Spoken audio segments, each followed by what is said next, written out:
Hello everyone, मैं हूं Seth Kumar from KG art and science college Raigarh से। आज हम पढ़ेंगे paper 1 invertebrate structure and function minor phyla में इनवर्टिब्रेट लार्वर फॉर्म। इसमें पढ़ेंगे हम लार्वर फॉर्म्स ऑफ कैस्टोरा को, जो यूनिट 4 है पेपर 1 का। तो चलिए स्टार्ट करते हैं। सबसे पहले देखते हैं सिनॉप्सिस। सिनॉप्सिस में है सबसे पहले introduction, definition, class of platyhelminthes, larva form of cestoda, conclusion and then reference. तो सबसे पहले देखते हैं हम इंट्रोडक्शन। ये है डायग्राम प्लेटीहेलमिन्थेस का। तो प्लेटीहेलमिन्थेस वर्ड सन 1859 में गैग्रियर ने प्लेटीहेलमिन्थेस वर्ड शब्द का यूज किया था। तो क्लास ट्रेमेटोड एंड कैस्टोडा इसमें शामिल होते हैं प्लेटीहेलमिन्थेस में।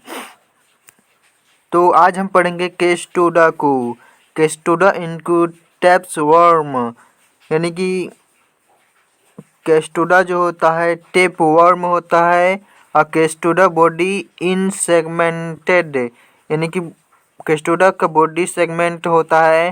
और कैस्टोडा इज पैरासाइट, यानी कैस्टोडा एक प्रकार का पैरासाइट होता है और इसका बॉडी कवर्ड रहता है क्यूटिकल और लेयर से।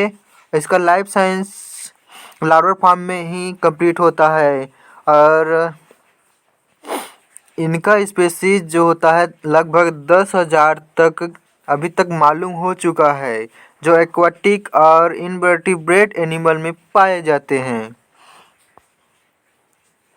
डेफिनेशन।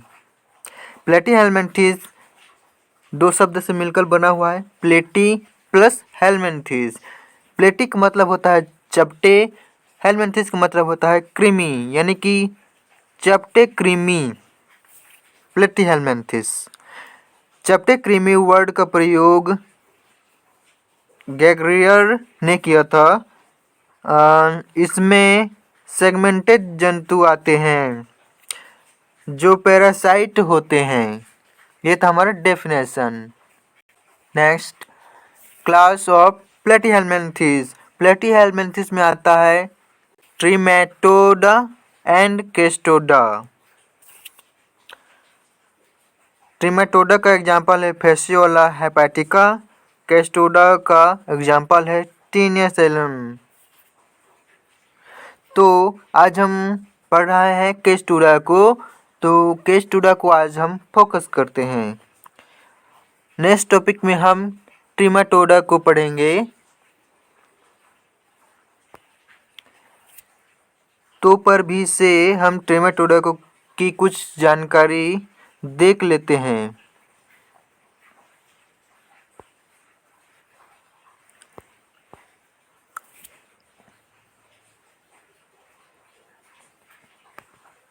तो ट्रिमेटोडा जो होता है छिद्र रूप में होते हैं और ये अंतः परजीवी होते हैं जिन्हें फ्लूक कहते हैं।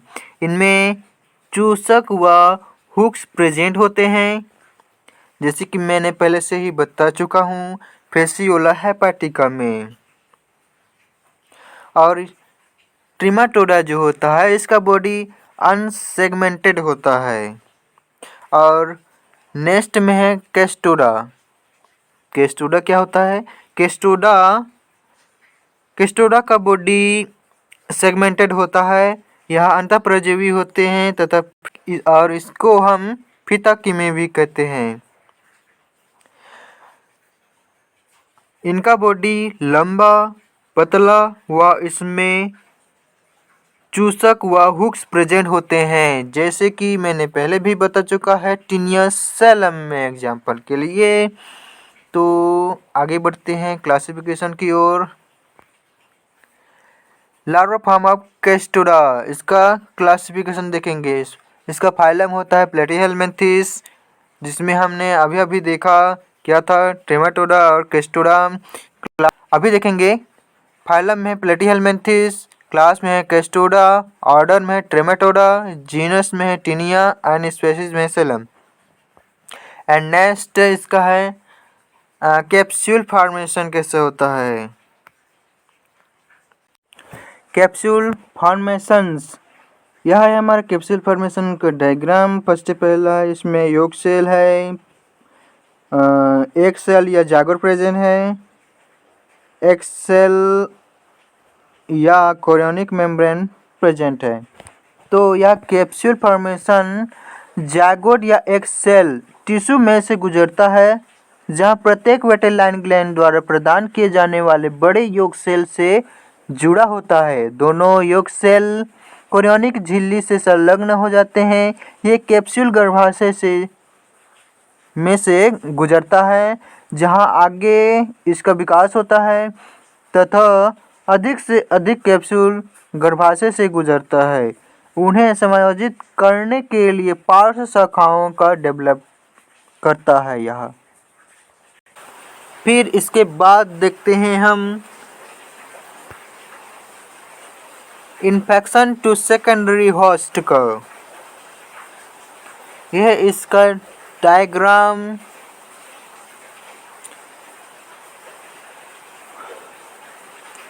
तो इन्फेक्शन टू सेकेंडरी होस्ट, यह 4 या 5 के समूहों में स्ट्रोबिला डिटैच के बाद होता है। अंत में प्रोलोटिड्स और होस्ट के चेहरे के साथ बाहर निकलता है। प्रोग्लोटिड्स विघटित हो जाते हैं और हजारों मुक्त ओकोस्फेरस स्थापित करते हैं। द्वितीयक या मध्यवर्ती होस्ट ओकोस्फेरस पिग में प्रवेश करके संक्रमण प्राप्त करते हैं, जो नियमित रूप से मानव एक्स्ट्रेला पर फीड करता है।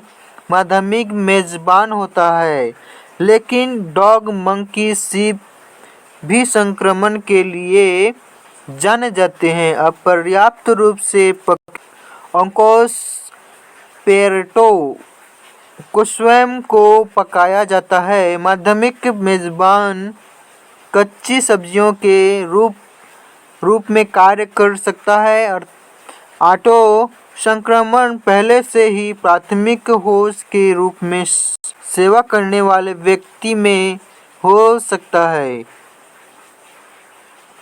यह तब तक होता है जब तक रिवर्स पेरिस्टल के कारण पृथक प्रोग्लोटिड्स पैड में ले जाते हैं, जहां ओकोस्फेरस मुक्त हो जाते हैं।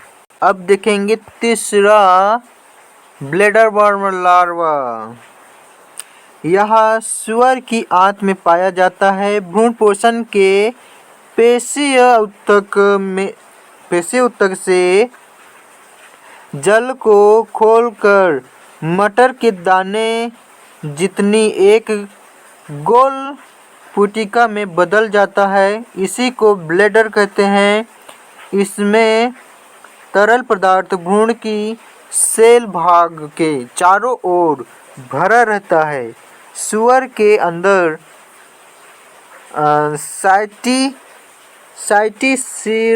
साइटिसर्कस का निर्माण लगभग 10 सप्ताह में पूरा हो जाता है।